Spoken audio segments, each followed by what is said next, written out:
Thank you, Umaji. It's such a enlightening session, and it is a sad session, but I'm very, very, the work that you and Ramesh ji are doing through Temple Worship Society is a lot. I'm sure we'll have some more questions, but I'm now moving from Chennai to Mumbai. So that brings us to the Lakshmi of this session, Rati Hegde ji. And little words of introduction before I give this floor to her. Rati ji is basically a postgraduate in commerce, and she was very interested in journalism, started writing articles, so has evolved into a columnist, author, a storyteller, and of course a panelist. She has written on portals like Creately, Indus Scrolls, etc. Topics include current affairs, politics, spirituality, and women empowerment. She's also very attached to her Guru Peetham, which is Ramachandrapura Matha in Karnataka, and she used to bring out a magazine called Setu. So our interest is retelling stories of our scriptures via the electronic media. So we'll have the Lakshmi session here because coming from Bombay, which is the city of Ganpati and Lakshmi, so that is our next thing. So Ratiji, the floor is yours. Please carry on. Thank you. Namaste, Jai Shri Ram. Actually, we had a very enlightening session by Umaji, where she's covered a lot of points. I'll be talking a little on the legal also and a little on the other things also. Whatever I have learned, I learned a lot after becoming part of the Equal Rights for Hindu movement. Why equal rights for Hindus? Because what happened is that our constitution, while claiming to be very fair to all, actually ended up being a very biased constitution, biased against the Hindus in certain things. For example, to start with, like Articles 25 talks about, Article 25 of the Constitution talks about freedom to propagate religion. And Article 26 talks about freedom to manage religious affairs. Now, both these things have been given very freely to all our minorities. But when it comes to the major religion, the major chunk of the population in our country, Bharat, we've been denied the freedom to look after our own affairs. And that is the religious affairs of managing our temples. This is very unfortunate. And let me take you through what a temple is, why we need to control it ourselves, and why it is in the hands of our politicians, and what is the effect of this. I will take you slowly through all these steps.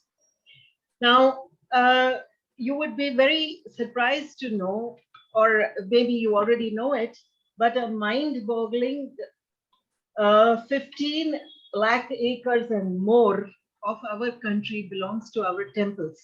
This is one of the main reasons why every single state government is interested in our temples. Land, that which cannot be expanded, and that is something that our governments always had an eye on. The other very important thing is the perennial income that comes to our temples, not just via donations or, dan, as we call it. It is also through earning by allowing the pilgrims and the devotees of our gods to, by telling them to pay for getting darshans.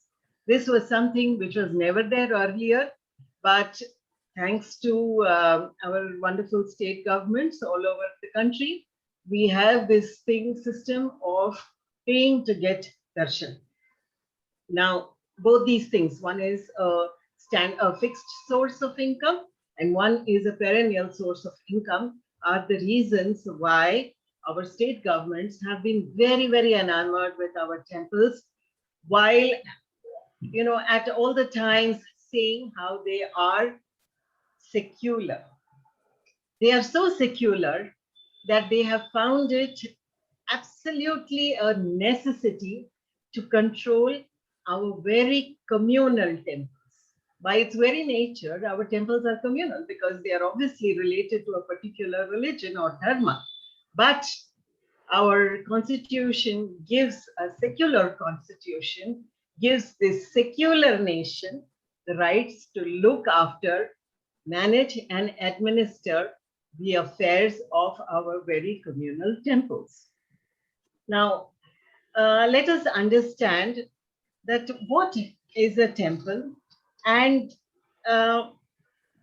what is a connect and why is the temple so important to hold on to our dharma. Now, as Umaji already mentioned, the temple belongs to the deity. Okay, and the deity is treated as a perpetual minor. Why was this done? Because there had to be somebody who had to look after the day-to-day affairs. Usually this was given over either to the chief priest, the archakas, or the sabahitas of the temple. This was the traditional way of managing the temple. But over a period of time, after we received our independence especially, what has happened is that politicians of all colors manage our temples. Today, they are the ones who are administrating and managing our temples. I would like to give a very small example of how beautifully this is done. A few years back, Maharashtra, the state of Maharashtra, elected certain political parties into power, and those who took up the governance of the state, they called themselves the MVA, and they were belonging to three major parties, political parties. This was the Shiv Sena, the NCP, and the Congress. One of the first things that they did is they divided three of the richest temples of Maharashtra among themselves. What they did was the Siddhi Vinayak of Mumbai was handed over the trusteeship. Yes, the trusteeship was handed over to the Shiv Sena. Shiv Sena. The Shirdi temple, another very, very rich temple, was given over to the NCP party. Yes, and the Pandharpur temple was given to the Congress. Now, you can imagine that, before they even started, understanding how to govern the state and, divide the governorship of the state, they decided on how the temples should be managed and who should become the trustee of the temples. Can you imagine the kind of action behind the scenes? Not just this, all political parties are the same when it comes to this. Let me say that. In fact, I don't know how many of you all know that the Somnath Temple of Gujarat has Shri Narendra Modi, our PM, as the chief of the trust. As the chief of the trust. Yes. Now, the question is very simple. If we are actually a secular government, if we are a secular country, which we very proudly claim to be, then why are they managing our very communal temples? It's alone. Our temples alone. Yes, our temples alone. They are not interested in the very communal masjids or the churches. No. It is only the temples. Now, to understand this, you need to go a little more deeper into this. And see, it's like this, that the temple is actually the body and the soul is the Devata within the temple, the Bhagwan within the temple. Now, imagine telling that Devata that, yeah, sorry, boss, you cannot be treated as a Hindu because we are a very secular nation. This is actually what is happening. Now, why would I say this? Because our wonderful courts, very learned judiciary, and of course our politicians and everybody, literally everybody under the sun as far as Bharat is concerned, they all have decided that they are the ones who are more knowledgeable in understanding how any system, any tradition, or any custom, ritual, etc., has to be followed. A very simple example is how they have stopped the Vedic mantras being told in the temples of Tamil Nadu itself, where Umaji hails from, and they are insisting that it should be now said in Tamil. Okay. Yeah, the gods don't have a right in this, and nor do the poor devotees. Now, why? Why is this being done? The temple is the basic connection between the Devata and the devotee. And not just that, it is the connection between the Devata and the entire community. Because despite whatever has been told to you in the past or something, please do understand that every community had a role to play in the administration of the temple in the past, in every ritual and every pujas that were done. It was not only the job of the Brahmin, despite whatever has been fed into your minds in the past. Please understand that every simple, like for example, the Dhobi community had its role. The Mali community had its role. You had a whole community of people who played the various instruments in the temple. All these things were extremely important, actually, and one should understand that it was the temple was the basic binding factor of the entire community in a particular place. Now, not just was it the binding factor, not just the rituals, not just the pujas and everything, it was also the place where people got guidance and solace both. Now, there were so many people who would come to the temple and talk to the priests about the problems in their families, would put forward their problems to the gods over there and expect answers from them, like in the form, for example, of a flower falling, or some things like that. It was what kept their mental strength also intact. Another thing is that our temples are also the Kula Devatas of all our people in our country. For example, a lot of people, for them the Kula Devata is the Tirumala Timmappa, that is Venkateshwara. For some people, even for my father's family, in fact, Kashi Vishwanath was our Kula Devata. But can you imagine that today we are not really, none of us actually are able to, many of us at least, are not able to visit our Kula Devata as and when we want to go there. And even if we want to go there and visit him or her, Kula Devata or Devi, what happens is we get barely 10 seconds of time. And even for that 10 seconds, we have to give money for that darshan ticket. What happens in this? Well, the result of this, waiting to get darshan and then getting it in a crowd and being pushed around and everything is that you start internalizing your Kula Devata. So that connection, the physical connection between your Kula Devata and yourself is broken. Like, for example, if I have a marriage in the family, now I no longer would want to go all the way to my Kula Devata to give them the first card.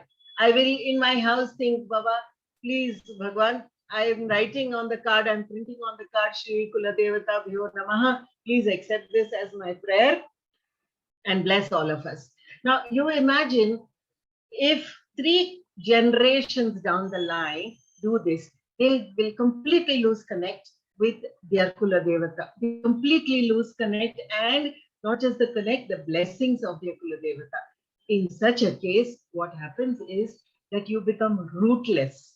And when you become rootless, when a generation of people automatically start becoming rootless, such people are the ones who can be swayed very easily with various talks and who can also be converted.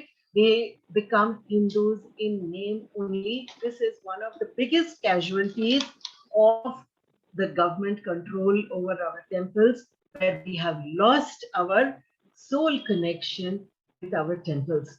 We have left the work of the temples basically to our governments. If some repair work had to be done earlier, the people of that place would get together and do it. Now everybody says, "Are repair karane ka hai, let the government do it." They have just completely lost that physical connect with the temple.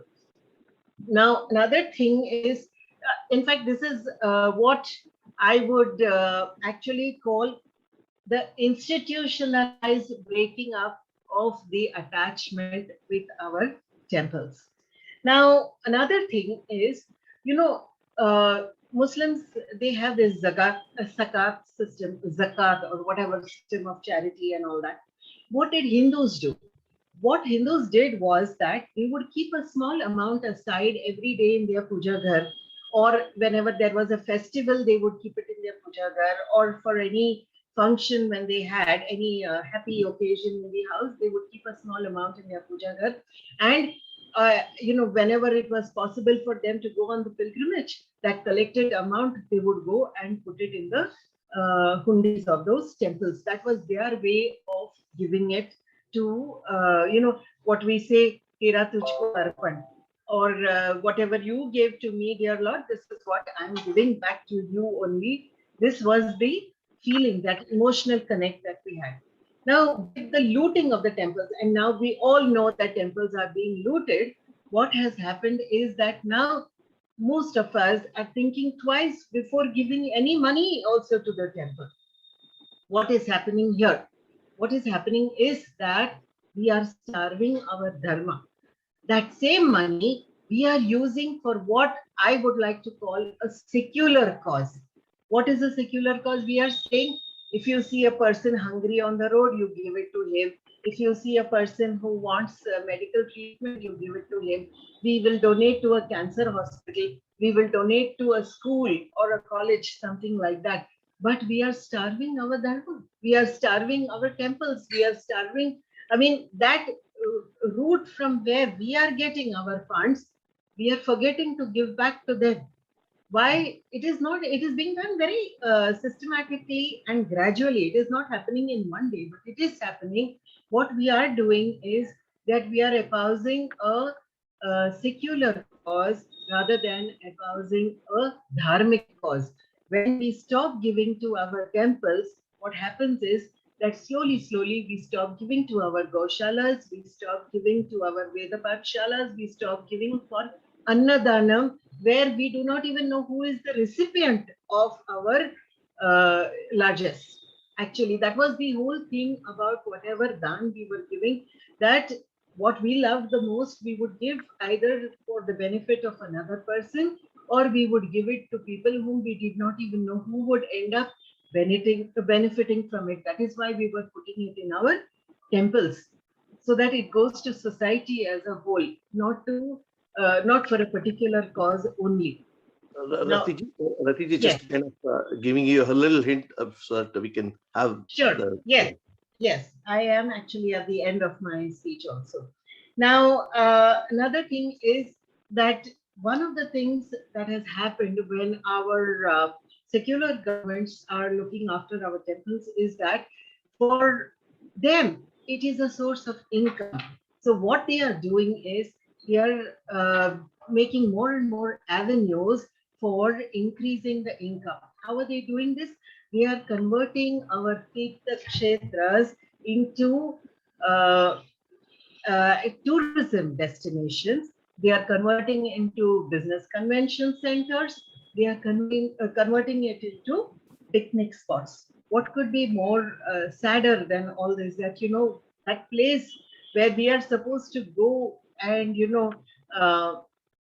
what do you say, stretch ourselves to the ultimate limit to reach there and get a darshan of the God, and be so fulfilled by just getting that 10 seconds of darshan. We are now wanting to traverse that distance in a helicopter and just go get darshan and come back, spend about 5,000, 10,000 on, again, something that is not going to make you cherish that journey. Now, another thing, when I'm ending my speech right now by telling a few things which are, I think, very important to understand. That temples become rich when they are overflowing with Dharma, not when they are overflowing with wealth. The chants of the Vedas are much, much more important than the clink of the coins. The Veda Pathshalas and Gaushalas and Brahmacharis are more important than cancer treatment centers or modern educational schools or hospitals or technology centers and everything that a temple runs. Actually,